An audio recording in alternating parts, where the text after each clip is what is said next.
Two major developments are shaping Nigeria's security conversation this morning. President Bola Ahmed Tinubu has declared a state of emergency on the country's security training institutions, ordering a full review and audit within 30 days. The aim? To modernize how the nation trains, equips, and manages its security personnel. At the same time, the European Union has pledged stronger support for Nigeria's security sector amid U.S. threats, promising deeper cooperation in training, intelligence, sharing, and capacity building. Both moves sound promising, but will they bring the real change that Nigerians deserve? Good morning and welcome again to Morning Pulse, the pulse of Nigerian politics, right here on Active Citizens. My name is Sharon Enemchuku, the host for today, and as always, I have with me my co-host and guest in person of Ifoma Oji and Mr. Daniel Sacramento. Good morning. How are you doing? Good morning. Good morning. We are doing great. All right. So so we have the stories, we have the headlines today, and we are going straight right into the discussion for today. Now, we have come out to see that Tinubu has declared a state of emergency on security training. But what exactly does that mean, Ifoma? What does he mean by state of emergency on security training institutions? To be honest, I clearly do not understand what he means by that. But from the news, you could see that he has deployed or he is planning to recruit about 30,000 security agents or operatives, and which for me, it's actually, it's a right initiative for me, if you are to ask me. But at the same time, deploying or rather bringing them on board does not equal to the result we are going to get at the end of the day. We already have existing military personnel. We already have police. What trainings do they have? We already know that there's serious dilapidated, machineries and the rest of them. But I love the fact that, Chinese have come to support Nigeria and they are ready to support them in terms of intelligence and the rest of them. EU is equally throwing in their support too. Okay. So maybe the government can actually utilize this opportunity and work on an updated machinery for Nigeria, because we cannot continue using the ammunitions for 1960 to be fighting, terrorism in Nigeria. Okay. And then again, I wanted to mention something. We have been talking about genocide attack, terrorism, and the rest of them for the past how many weeks now. And I just thought about something this morning, and it was the fact that I remember in 2014, Goodluck Jonathan was kind of ousted from the seat, and it was more like looking like a coup between the president, Rotimi Amechi, and the rest of them, writing petition to US that there is terrorism in Nigeria and serious insecurity in Nigeria. And this same thing is kind of trying to reoccur again in 2023, and I'm seeing this as more like a vendetta or political witch hunting that happened in 2014 that is repeating itself again. So instead of the presidency focusing on, trying to debate whether it's a genocide attack or not genocide attack, I think he should look inwardly and see that this is more like it might be a plot by opposition party against him to oust him for 2027 election and utilize the momentum and fight insecurity, which is the bane right now, the most vital thing. So before we even go and start touching up on all of these things that has led to this, we're trying to understand exactly what the state of emergency on security institutions and their training actually mean. And I'm asking Mr. Daniel Sacramento, why do you think that the president has come out to call out a state of emergency on security institutions now? Because of Trump now. Exactly. It's Trump. It's only a tree that was told you is going to be uprooted and it still remain where it is. The truth about it is that the state of emergency, it's the presidency taking charge of security now. It means they now mean business.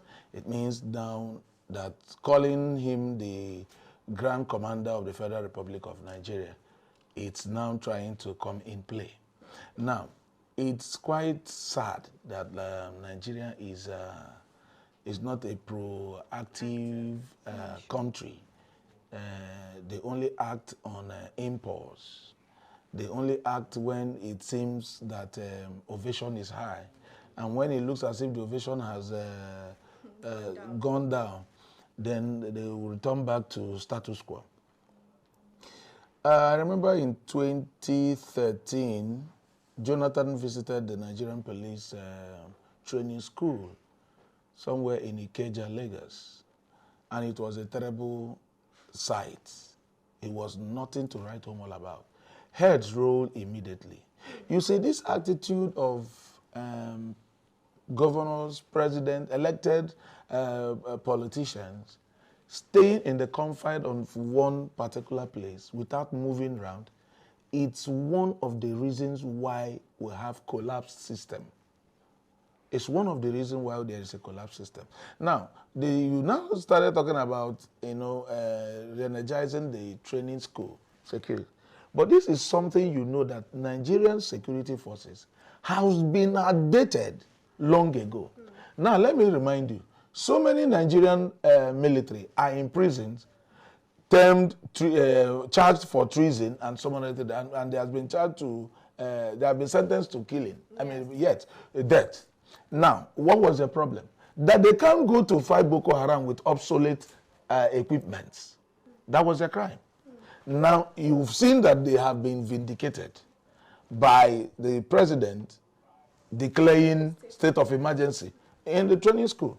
I heard also that he sent the governor of Enugu State, who is in the ad hoc committee of security, and who said that Nigeria is far behind other advanced countries. Yes. So the truth about it is that if the presidency all along take charge of security, the way they always go to take charge of NNPC to become petroleum minister, I bet you the insecurity we are suffering today wouldn't have been to this level. Right. Now, and if they have imbibed the culture of continuity, we wouldn't have gotten where we are. Exactly. Yes, because if Buhari took from what Jonathan did, enhanced in it, continued, not trying to bring Jonathan's regime down to now project yours, I don't think we would have been in such this situation. You understand? Nigerian politicians don't have a culture of continuity. It is Nigeria as a whole. That is why you go out in different states, you see abandoned projects. No government would want to always continue from where the person is taking the successor and the person is taking over from. Now, nobody wants to say this. Let me continue. Let me be, because you always want to condemn. So now what is the issue? The bane of the issue now is just because Trump has said he's going to fire Nigeria, the bandits. Now let me remind you. Do you know why everybody is running head-to-scatter? The northern everybody is talking. EU has now risen, but all of you were here since you didn't talk. Chinese has now risen up now to come and get themselves involved. Or these ones we know this about bilateral relationship. This is about economic stuff. Now, there are politicians who are doing business in Zamfara State, Katsina State. Just last night I heard there is not even the gold mine. There's one most expensive mineral resources that is, I've forgotten the name the guy called it. It sounds like camoflorine something. He said very expensive. This is another mineral resources that is in that far east where this banditry are going on. So people are inviting this guy. How many times have we seen a helicopter coming to drop things? And people are saying, some people are bringing helicopter to come and drop ammunition for these people. And the security people denied it. But it's quite, channels carried it, so many stations carried it. They were televising this thing. Now, up till now, British have not said anything. Up to now, some world powers have not come out to say this thing is like this or this, which means who are these people giving these guys ammunition? The source. Exactly. Where are they coming from? I had, sorry, before I drop, I had the immediate past chief of armed staff was saying, he was being interviewed by Al Jazeera. He was now saying that the Western world should have helped Nigeria by telling them how these people source their funds. Who gives bandits, terrorists, Boko Haram? Who funds them? Up to date, nobody has answered it. Even the people who said they gave us independence, nobody has come on board to tell us these are the people that funds these people. So it becomes an issue. So it's a situation whereby those who are supposed to offer their support to the situation going down in Nigeria are actually the financiers of the things that we are experiencing over here in Nigeria. But we're still taking a look at, you know, the topic of discussion, the state of emergency that the president has called on security institutions, the police force and the rest of them, saying that they're using outdated machineries and the training, where there's even a viral video where you see the policemen training and all of that. But let's also take a look at the measures that have followed this state of emergency. So a review committee has been set up, and people are asking, can it really deliver genuine reform, or is it just another report? That is the problem. That's the problem that we have every single time, and we complain every single time about it, that it's not about coming up with, you know, new reforms and the rest of them. It's about the follow through. That is what we want to see. When you're talking about retraining people in updated or standard machineries, are we going to see them coming out as upgraded, you know, security personnel with standard machineries rather than substandard, you know, machineries? Those are the questions that we beg to answer. And to be honest, I am really, to be honest, I am tired of always talking about this insecurity thing or problem in Nigeria, because at this point, I guess the government already knows, like I said, they know what to do. They know exactly what to do. If you feel like maybe we don't have enough machineries, our machineries are outdated, China have already offered you help. You get, even America is willing to offer you help. If you know you cannot do it, then invite them, let them come and help you. Let's stop this thing once and for all. People are dying. People are dying on daily basis. People are losing their loved ones. It's simple mathematics. Do something about it. I am saying what I'm saying. I don't even, was it yesterday that we were discussing about the government trying to sending bill to, what's it called, loan to the Senate president, to Senate House to approve loan. And I'm asking, is this the problem? Is this the main focus that we should be interested in at this point in time? I think insecurity, every other thing should go behind. Let's tackle insecurity, once and for all. Let's tackle insecurity once and for all. But, you know, still looking at the state of emergency that we called on security institutions and them mentioning outdated machineries, we know for a fact that all of these machineries are quite expensive, and it would take a whole lot to revolutionize the security institutions in Nigeria. So let's take a look at the funding, Mr. Daniel Sacramento. Where do we see this funding coming from? Funding should be, you know, when it comes to security matters, the way they are borrowing money to fix infrastructures and all their budget deficit. You know, I had said this last time. I said, let them borrow. If they come on board to say they are borrowing money for security purpose, Nigerians will listen very well. Nigeria will understand. You understand? Now, setting up an ad hoc committee led by the Enugu State Governor is a welcome development. Now, getting the expertise to be involved, not political people from APC and the rest whatsoever, to come and become the people that will be in their chairman and whatever, then it means that these people are really not serious set of human beings that we have. So you need to get the expertise. Now, fashion training for the security men that we already have. Some of those security men need to even leave the police force. There are ones you see with their large stomach, with their very dirty people. They need to leave the security aspect. You know, now it's not all about shooting. You know, there is this drone thing. There are a lot of security expertise that, you know, reform things that Nigerians need. Newer technologies that Nigeria needs to enhance insecurity. Now, Goza was claimed by Boko Haram. Now, where is Boza? Boza used to be where our security forces go for training, massive training. The Nigerian Mobile Police Force, that's where they go for training. But it was seized by Boko Haram those days. So now, till date, there's no. They now go to Ela. Now, presently, they go to Ela for training. So the truth about it is this: the funding should come. China, there's a bilateral arrangement with Chinese government. There's a bilateral arrangement with the European Union. So they should come in, look at where we have challenges, and tackle it head on. You understand? If they want to loan us, let them loan us some military hardware. No, they should just grant. No, that is even if it's grant. But they said they are open. They're open for it. So now, let me tell you another thing. Let me. I want to remind you of something. You see, what goes around always come around. During Jonathan's regime, that was when he applied for ammunitions. The same Buhari's regime wrote to America that they should not release that, they are using it for genocide.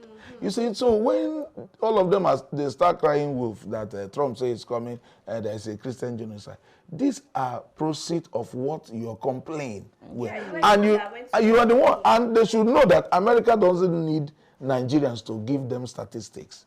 They have their statistics. They know how to take count of what they are doing. So instead of crying wolf, like you rightfully said yesterday, we should sit down on it, right? I keep saying this thing, and I still maintain it. The only way to salvage insecurity is knowing the heartbeat of the people that are directly involved, not the politicians that are living in Abuja, because they don't know what the people who they left behind are passing through. And these are the people that will tell you, the people they see who comes to perpetrate the act, not the people you perceive that comes, that's what I'm saying, that you think are the ones that come. These are the people that will tell you the real fact, and they know the genesis of why the attack is coming. Not those people who are running parties, living in Abuja, who hardly go back to their villages to find out how they are faring. So these are the people. So I said this, the president should find a common ground. All this talk going from here and there. Make a tour to northeast. In Nigeria, make a tour to northeast. Make a tour to northwest. Make a tour to southwest. Make a tour to southeast. Meet these people, not political people. Meet the indigenes. Let them tell you this is how the solution will come. Thank you so much, Mr. Daniel Sacramento, because there was something that you also touched on. You said that even in the police force, there are also some leaders that need to even leave the police force. They have outlived their usefulness. They have to touch on security and really, refurbish the security institutions that we have. And that brings me to the last question on this particular topic.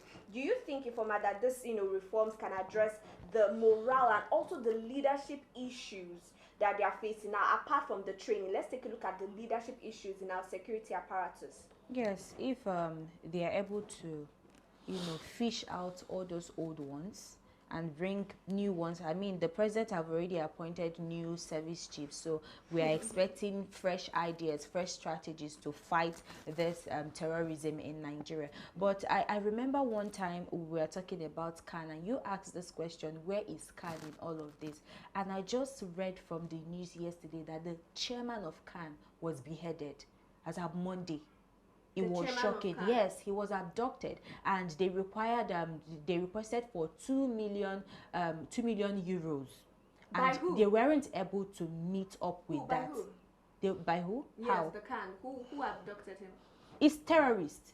They abducted him, and it was more like I was saying that I started more like thinking about the reason why, Khan has not been involved in the entire thing. I think people, Khan's body, they are afraid that if they throw in their weight, this will actually be their own end. If their chairman can be beheaded, that means they can actually, kill or erase all of them. Oh, wow. So at this point, just like what Mr. Sacramento said, it's all about coming together, calling all these people together, both religious leaders, the community, the people that are living around these areas that all these terrorism attacks happen every single time and find out exactly what's going on. But you cannot still, at the end of the day, fight terrorism without erasing unemployment. You cannot still fight terrorism without making everybody feel equal, because those are the things that birth this insecurity in the first place. Let me even help you. You can't even fight terrorism without a proper and citing welfare package for the operatives. Exactly. You can't do it. Exactly. Not on biscuits. Crackers. But this just changes the whole ball game altogether. See if really the chairman of Kanu, or is it the president of Kanu? The chairman of Kanu was abducted and killed. Even as we are talking about, U.S. tension and the Christian genocide and all of that, it just changes the ball game altogether. Because the next question about the next story I really wanted to ask was, when EU came out to say that they are standing with Nigeria, when China came out to say they are supporting Nigeria, are they supporting Nigeria against the U.S. or against terrorism? That's what I wanted to ask. Okay, if you go through the story, you will see where the United States that the EU is saying that they respect Nigerian sovereignty. Yes. That's talk back to Trump, who says he's going to invade Nigeria. Of a truth, Nigeria is a sovereign nation of their own. But the EU is saying that it's talking about bilateral support. And whenever you see all them coming out to speak, they are not for their Christmas. Exactly. That's the truth. There's an interest of something. It looks as if you and Chinese doing business and you say they are giving you grant. It's not possible. There is always a something behind it. You understand? So the truth about it is this. Trump has made a direct statement, and every other continent should understand that what Trump is saying, because even Nigerians don't really understand what Trump had just said. What he's saying is, in essence, is that, one, if they're going to stop AIDS, there are many ways to go to war. Yes. If they stop Nigerian AIDS, the AIDS they give to Nigeria, which America is the largest people that have massive relationship with Nigeria. Not China. Not China, America. Because all the cars and so many things we bring in, if you look at our economy, it is all over the Europe and the United States. All these things comes in through them. Now, what Trump has really said, if they want to interpret it properly, is to tell the Nigerian government to sit up, fish out the perpetrators. Stop this politicizing everything in the name of using poverty to weaponize the common man. And this is where all these things started from. Do you understand? That is the bane of the issue. Because that's why you see somebody giving 5,000 to go and behead somebody. He does that. They tell you that 100 virgins are waiting for you, where you wear a bomb to go and detonate it. So the truth about it is that the European Union, if in sincerity they want to assist Nigeria, then they should come on board, like the United Ambassador has said, that they are ready to support. So let's throw our weight behind them. Tell them what we need. We need the training. We need facilities. But they are open to that. And that's what I'm saying. We need training. Now, in the training, it shouldn't be about the people. It shouldn't be about my brothers that are there. Okay. Because now they will still bring in politics into that matter. My brothers, they will go. They will do this, they will do that. I remember during Rotimi Amechi as the governor of Rivers State, that was while Abakari were part of the people who went to Israel to train for anti-terrorism, counter-terrorism unit. That was when they came back. That was when they formed CTU units. Now you could see how effective they were. So when we don't put biased mind in some certain thing, it's going to help the country. So every region should bring out people that will go for training. For them. Yes. So every region. Then equip our training school. You need to go to Udi to see our school. So we need everything. You even need to see the rooms, the toilets, and everything. It's just something to write home all about. So they need to look at this thing, look at it and call in for the right sort of. Now European Union has opened their arms. Chinese has opened their arms. Even United States is ready to open their arms. Exactly. So we should cash into all this and make Nigeria great again. Yeah. And you know, just two questions. Do you think really, genuinely, that the EU and China would have made this offer to Nigerians without the US pressure? And also, because you mentioned that the EU is ready to assist Nigerian security, you know, trainings and all of that. Did they mention any specific conditions to that offer?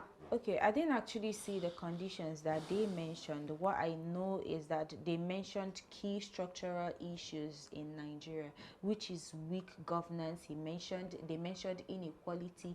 They mentioned, I mean, the rest of them, that it's not all about the terrorism. It's about Nigeria focusing on the root causes of this terrorism, you understand, and working at elevating Nigerians. That's one of the things that they focused on. So they are open, like we said, but at the same time, at the same time, they might. Okay, why would there be a condition? They might have interest, but the people that I know have, you know, much more interest is China. We already know that China, we are in great debt. We are owing them. We are owing China. So they, like I said when we talked about this, they are interested in their investment.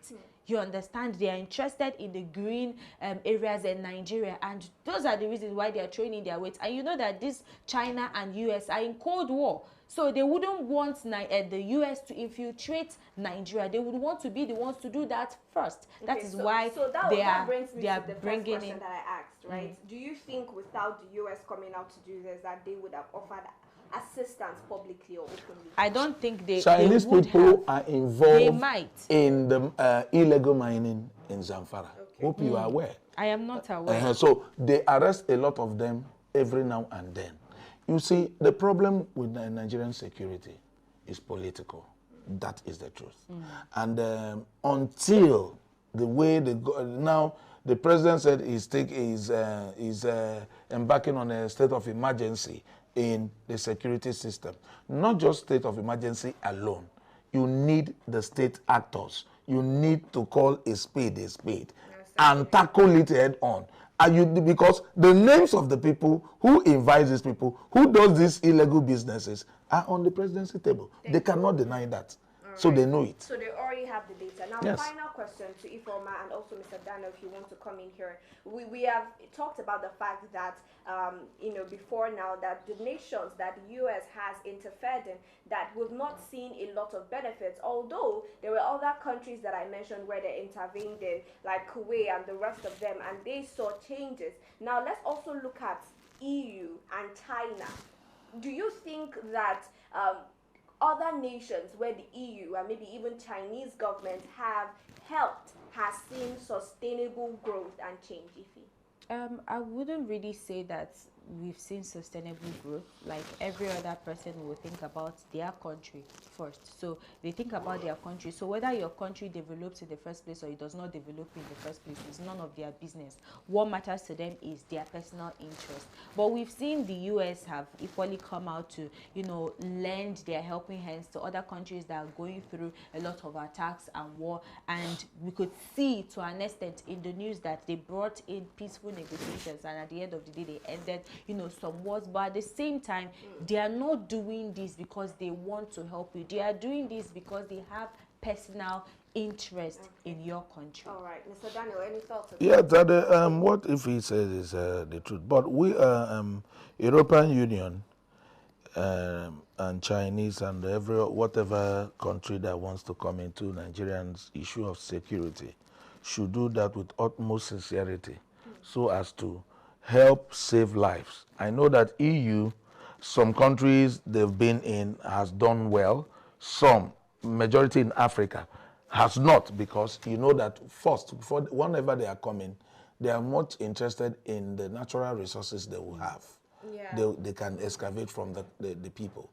And they know that Africa is a fertile ground for all natural resources, you know, that God has deposited there. Just that because we do not take cognizance of them, they now come, they offer us, they will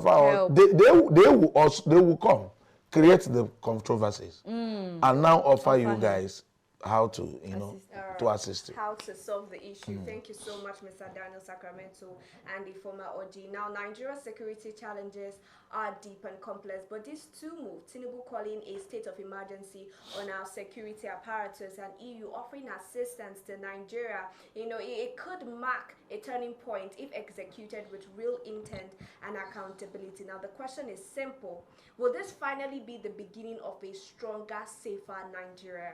Or is this just a continuation of no working? I guess we'll have to sit and watch as it all unfolds. Thank you to our viewers for constantly rocking with us. If you're joining for the very first time, this is Morning Pulse, where we discuss Nigerian politics. Make sure to subscribe to our YouTube channel and follow us across all social media at Active Citizens. You can find me on my Instagram and Facebook at Sharon NM You can find me on Facebook at Orji Sophia and on Instagram at Miss Alex. And for Mr. Daniel, always find him in the studio. Till we come your way again later today, do have a good morning.